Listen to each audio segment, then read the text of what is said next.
Assalamualaikum warahmatullahi wabarakatuh. Perkenalkan kami dari Fakultas Ekonomi dan Bisnis UIN Syarif Hidayatullah, Jakarta.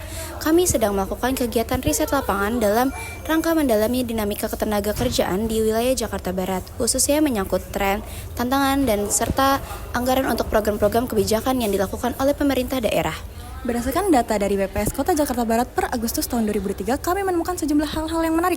Data tersebut menunjukkan adanya beberapa perkembangan penting seperti adanya penurunan tingkat pengangguran terbuka atau TPT menjadi 6,39% dan adanya peningkatan tingkat partisipasi angkatan kerja atau TPAK menjadi 64,80%. Namun di sisi lain terdapat tantangan seperti tingginya pengangguran pada lulusan SMP dan juga didominasi oleh pekerja informal. Namun kami percaya bahwa PPKD sebagai pengelola keuangan daerah memiliki peran strategis dalam mengarahkan kebijakan anggaran agar mampu menjawab tantangan-tantangan tersebut. Untuk itu, kami ingin menanyakan sejauh mana PPKD Jakarta Barat merespon dinamika ini serta langkah-langkah apa yang telah atau akan diambil untuk mendukung penciptaan lapangan kerja dan penguatan ekonomi masyarakat. Saya ingin bertanya ya Pak, itu bagaimana sih PPKD Jakarta Barat ini menggunakan data ketenaga kerjaan seperti tingkat pengangguran terbukanya dan tingkat partisipasi angkatan kerjanya dalam perencanaan anggaran daerah. Sebelumnya udah tahu anggaran daerah tahu? Udah tahu ya? Ya. Oke, udah menjelaskan dulu ya. Langsung saja. Jadi data BPS kami gunakan dalam rangka kita perencanaan di tahun yang akan datang, gitu ya. Dan di 2024 ini kita gunakan nanti akan datang kita perencanaan untuk dasar pelatihan kerja. Jadi kita tahu tuh PPT-nya tuh berapa ya. Kalau dengan data di BPS Jakarta di 2024 ini, itu bulan Agustus penganggurannya kan ada tren menurun ya dari Agustus 2022, 2023, 2024 327 ribu, 354 ribu, terus turun 337 gitu ya.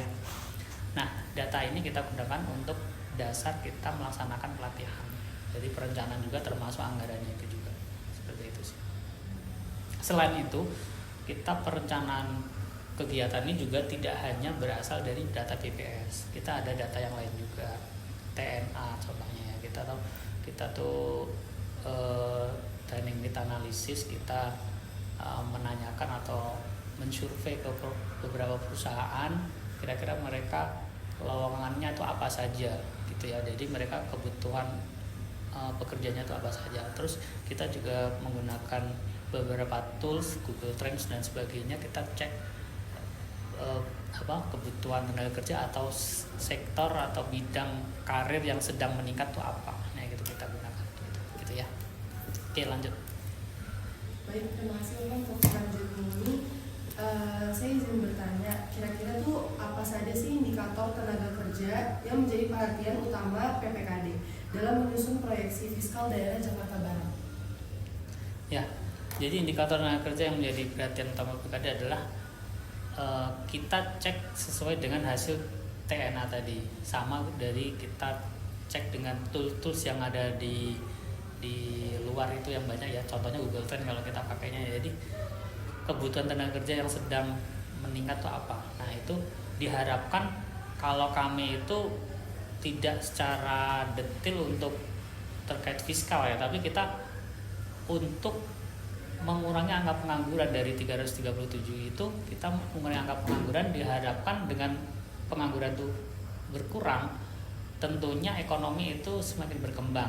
Nah, berarti fiskal dari APBD Pemprov DKI Jakarta tentu meningkat, harusnya seperti itu. Tetapi kita nggak masuk ke ranah sana, kita fokusnya adalah kita dikasih anggaran. Nah, kita bagaimana caranya kita mengurangi angka pengangguran itu. Jadi bukan terkait fiskal. Sebenarnya ini pertanyaannya nggak pas juga ke kami gitu. Karena terkait fiskal itu nggak pas. Baik Bapak, selanjutnya saya ingin bertanya, apakah tren peningkatan atau penurunan jumlah pencari kerja di Jakarta Barat ini tuh mempengaruhi alokasi belanja daerah yang bersifat produktif atau padat karya? Bersifat produktif atau padat karya maksudnya gimana? Maksudnya kayak lebih ke produktif atau mereka tuh yang lebih apa ya, padat karya tuh kayak mungkin sibuk kayak UMKM gitu Pak. Jadi gini, tren ini seperti yang saya bilang tadi bahwa kita menggunakan TNA, kemudian kita juga ada dari data BPS, kemudian kita akan ini alokasikan belanja itu untuk yaitu goal kita adalah mengurangi pengangguran itu. Nah, ya kalaupun yang bersifat produktif atau padat karya, sebenarnya kalau padat karya kita nggak kayak yang zaman dulu kita pernah Krismon, kalian mungkin belum lahir kali ya. Waktu kita tahun 98 kita kan ada krisis moneter, pernah dengar kan? 98 kita krisis moneter, kita waktu itu ada padat karya. Padat karya itu gini loh. Jadi pemerintah hadir karena banyak warga itu dalam tanda kutip ada yang kena PHK dan sebagainya. Nah, mereka itu kan nggak punya pekerjaan. Nah, akhirnya pemerintah memberikan pekerjaan yang itu sifatnya padat karya. Contoh waktu itu di daerah saya, waktu itu yang di Jawa Tengah itu kayak bersih-bersih apa gitu ya, atau mungkin bersih-bersih di jalan. Nah, itu mereka dibayar tuh. Jadi nggak terus gratis bantuan sosial set gitu tuh nggak, tapi bentuknya tuh padat karya seperti itu. Jadi ada pekerjaan dari pemerintah yang itu mungkin honornya itu nggak gede-gede banget per harinya karena bukan honor bulanan tapi honor harian.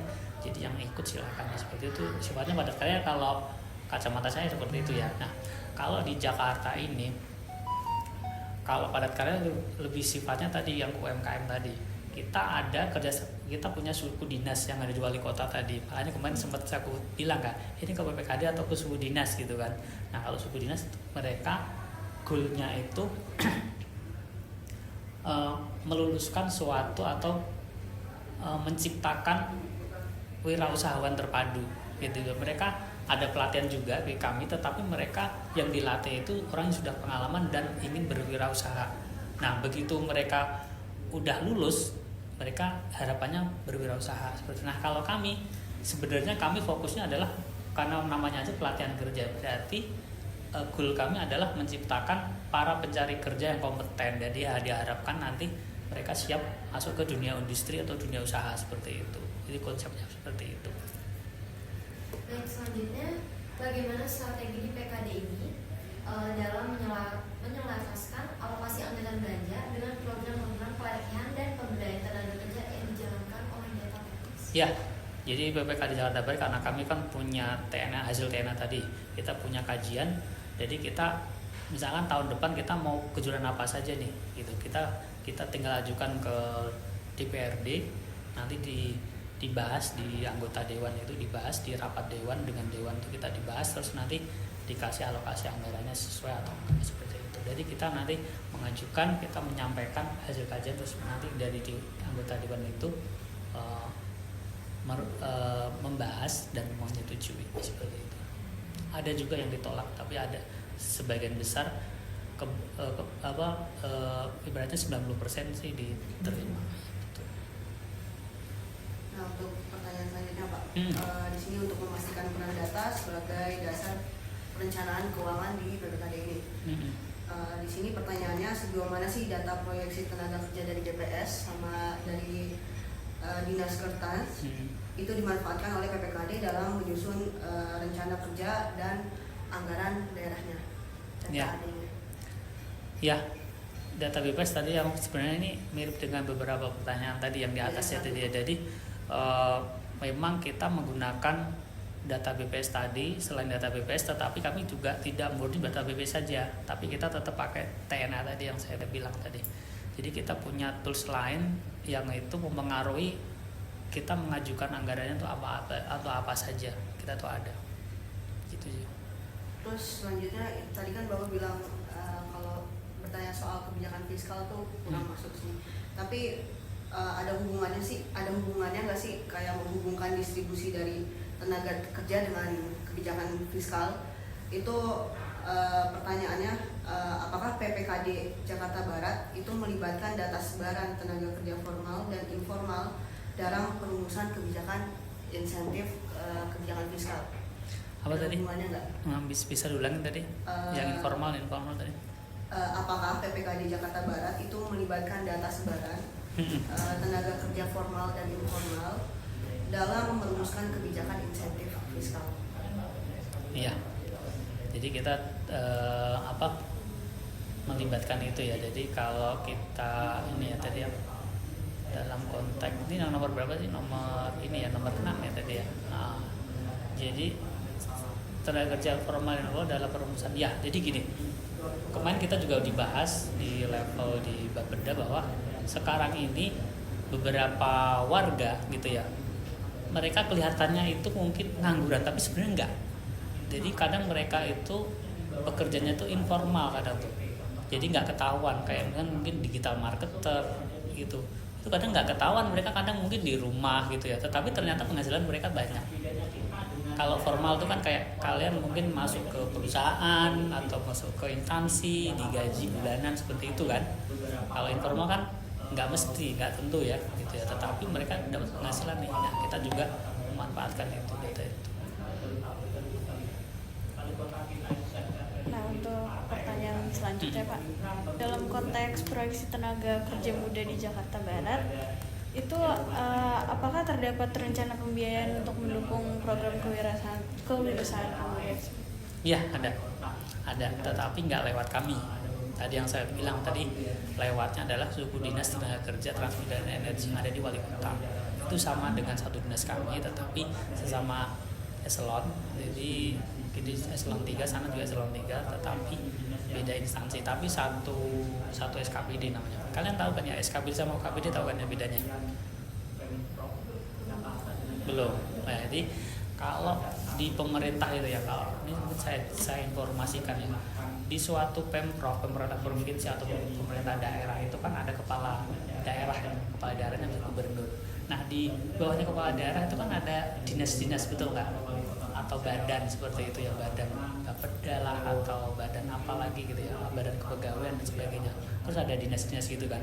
Nah, itu namanya SKPD.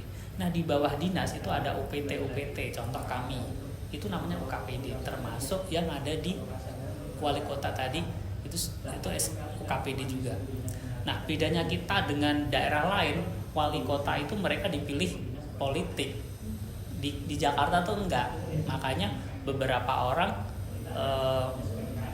salah pengertian itu seolah-olah wali kota di Jakarta Barat itu mirip daerah lain. Mungkin kalian baru nggak kali ya. Wali kota kita itu gak dipilih partai ya, bukan ya. Pemilu tuh enggak gitu. Ada gak pilkada yang rumahnya Srengseng tadi mana? Ini. Ada gak pemilihan wali kota? Nggak ada kan? Gitu. Beda dengan daerah lain. Wali kota gitu kan.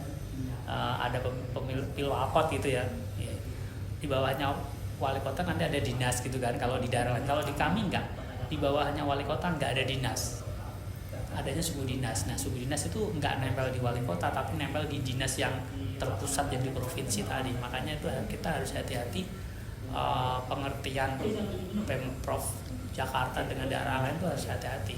Kadang takutnya si dosen atau apa itu menerjemahkan unit kerja di Pemprov DKI itu sama dengan daerah Banten. Itu kita beda banget.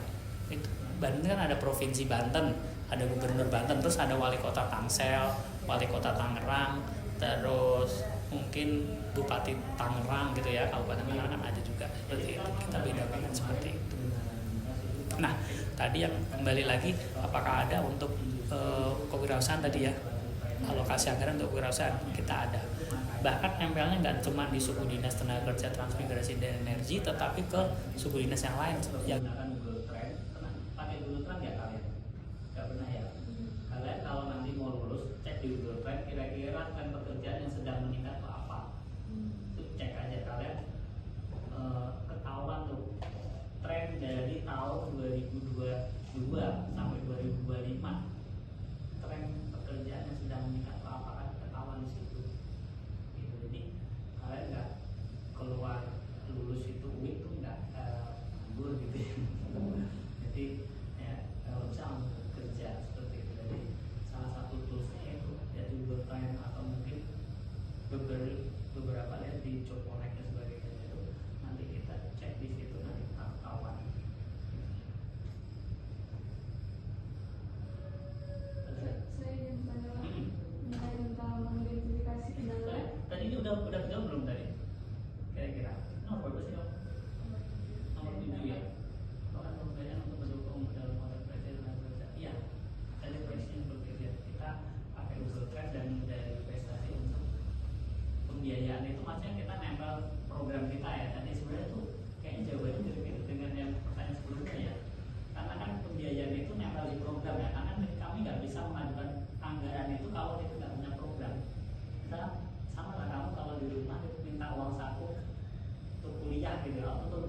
harus tahu ya, Mak minta uang dong, buat apa pasti ditanya kan.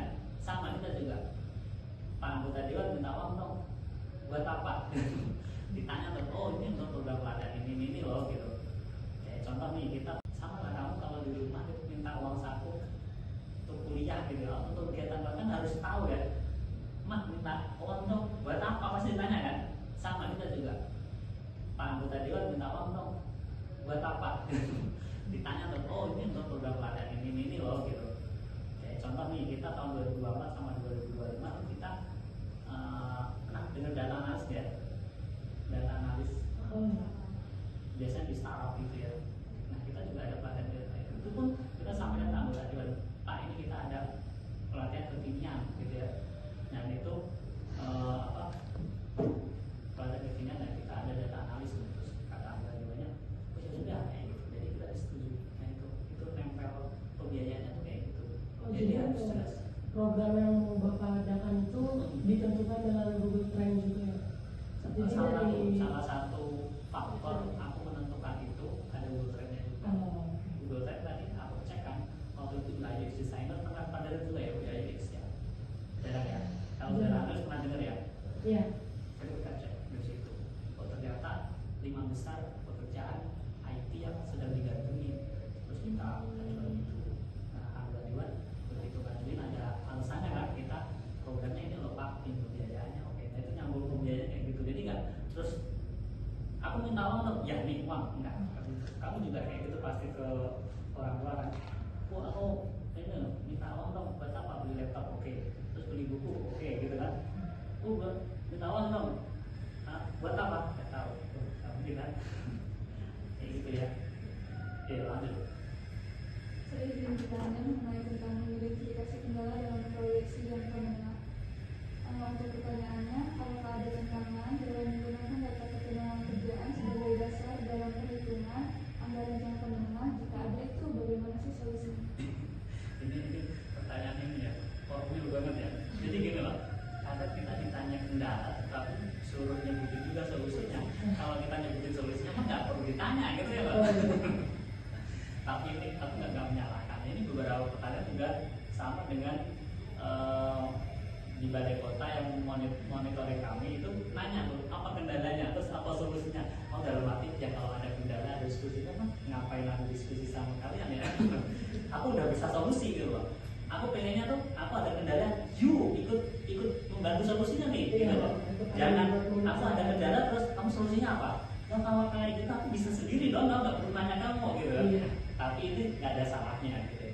Beberapa instansi pembina kita juga kayak gitu, bahkan dari kementerian juga gitu. Ada tuh tuh meskipun kita ada 2 kementerian ya, tetapi Kemenaker itu kan juga punya apa kendala pelatihan atau pelaksanaan pelatihan selama tahun 2024 dan terus apa solusinya itu juga sama jadi gini, beberapa kendala pasti ada ya.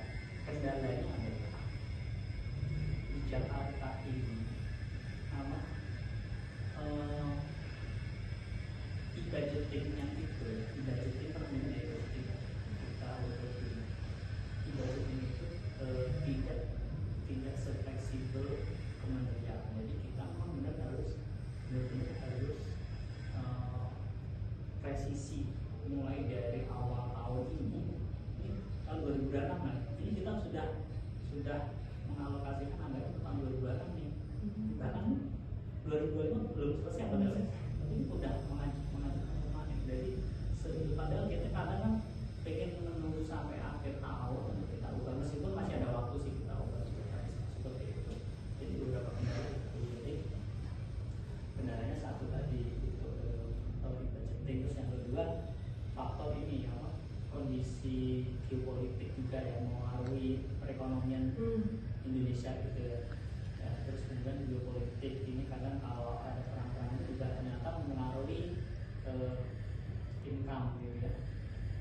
Terus karena Pemda ini kan berbasis pendapatan ya, jadi kalau kondisi ekonomi Jakarta itu nggak bagus, contoh waktu itu kita kena pandemi ya, turun ya, ya gaji kita juga dipotong gitu. Nggak maksudnya itu kita menyesuaikan kondisi seperti itu beberapa kendala.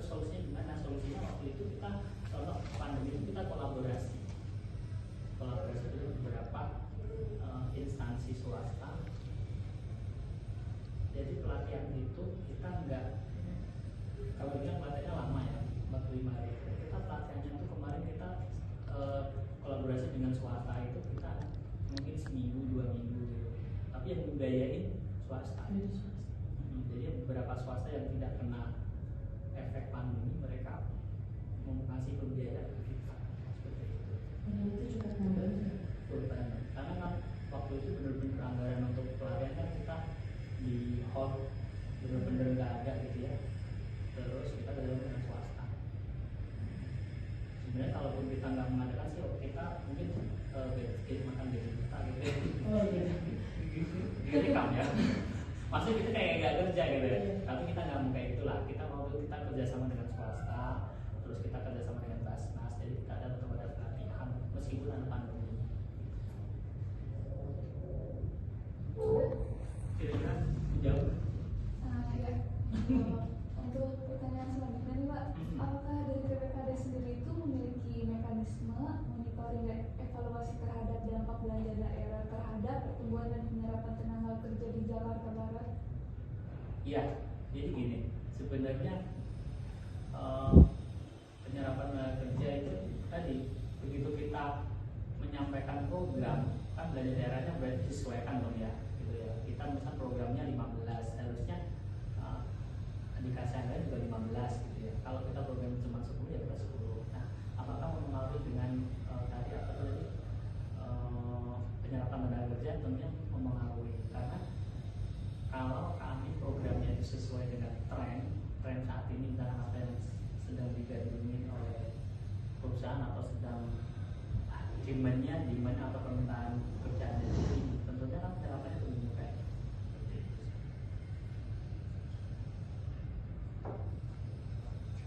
Mungkin 10 pertanyaan aja. Tanya lagi. Iya, terima kasih ya. Komunikasi ya tentang karena kita kan sudah punya apa kendala pelatihan atau pelaksanaan pelatihan selama tahun 2008 ya kan. Terus apa solusinya itu juga sama Pak. Jadi gini, beberapa kendala pasti ada ya. Kendalanya adalah di Jakarta ini sama e-budgetingnya itu, e-budgeting permainan e-budgeting kita untuk e-budgeting itu tidak sefleksibel kementerian. Jadi kita memang benar-benar harus presisi mulai dari awal tahun ini tahun 2006 lah. Jadi kita sudah mengalokasikan anggaran untuk tahun 2006 nih. Bahkan 2025 belum selesai padahal ini udah mengajukan kemarin. Jadi padahal kita kadang kan pengen menunggu sampai akhir tahun untuk kita ubah, meskipun masih ada waktu sih kita ubah seperti itu. Jadi beberapa kendala itu. Jadi kendalanya satu tadi itu kalau budgeting, terus yang kedua faktor ini apa kondisi geopolitik juga yang mempengaruhi perekonomian Indonesia gitu ya. Terus kemudian geopolitik ini kadang kalau ada perang-perang juga ternyata mempengaruhi income gitu ya. Terus karena Pemda ini kan berbasis pendapatan ya. Jadi kalau kondisi ekonomi Jakarta itu nggak bagus, contoh waktu itu kita kena pandemi ya, kan turun ya. Ya, gaji kita juga dipotong gitu. Nggak maksudnya itu kita menyesuaikan kondisi seperti itu. Itu beberapa kendala. Terus solusinya gimana? Solusinya waktu itu kita contoh pandemi itu kita kolaborasi dengan beberapa instansi swasta.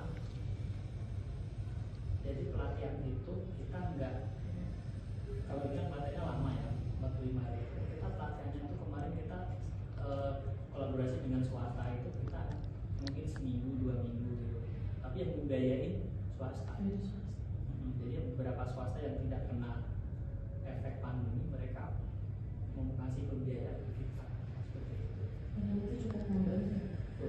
Karena kan waktu itu benar-benar anggaran untuk pelatihan kan kita di hold, benar-benar nggak ada gitu ya. Terus kita bergabung dengan swasta. Sebenarnya kalaupun kita nggak mengadakan sih, kita mungkin makan gaji kita gitu ya. Oh iya. Direkam ya. Maksudnya kita kayak nggak kerja gitu ya. Tapi kita nggak mau kayak gitulah. Kita mau kita kerjasama dengan swasta. terus kita kerjasama dengan Basnas, jadi kita ada pelatihan meskipun ada pandemi. Kira-kira jauh. Ya. Untuk pertanyaan selanjutnya nih Pak, apakah dari PPKD sendiri itu memiliki mekanisme monitoring dan evaluasi terhadap dampak belanja daerah terhadap pertumbuhan dan penyerapan tenaga kerja di Jakarta Barat? Iya, jadi gini, sebenarnya penyerapan tenaga kerja itu tadi begitu kita menyampaikan program kan belanja daerahnya berarti disesuaikan dong ya, gitu ya. Kita misal programnya 15, harusnya dikasih anggaran juga 15 gitu ya. Kalau kita program cuma 10 ya kita 10. Nah, apakah mempengaruhi dengan tadi apa tadi penyerapan tenaga kerja? Tentunya mempengaruhi, karena kalau kami programnya itu sesuai dengan tren saat ini, misalkan apa yang sedang digandrungi oleh perusahaan atau sedang demand atau permintaan pekerjaan itu tinggi, tentunya kan penyerapannya itu meningkat.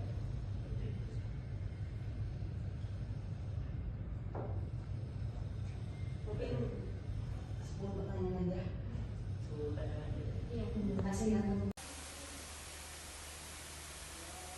Dari hasil wawancara, kita jadi tahu kalau peran SDM itu lebih luas dari sekedar urusan administrasi dan rekrutmen. Proses seleksi diutamakan bukan cuma dari skill, tapi juga karakter, sikap, dan kecocokan dengan budaya kerja di instansi. Selain itu, SDM juga punya peran penting sebagai penghubung antara manajemen dan karyawan.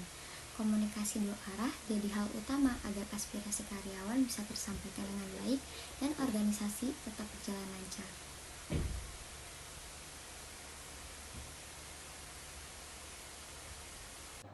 Tantangan yang masih harus dihadapi pun cukup kompleks. Salah satunya adalah menjaga motivasi dan loyalitas karyawan.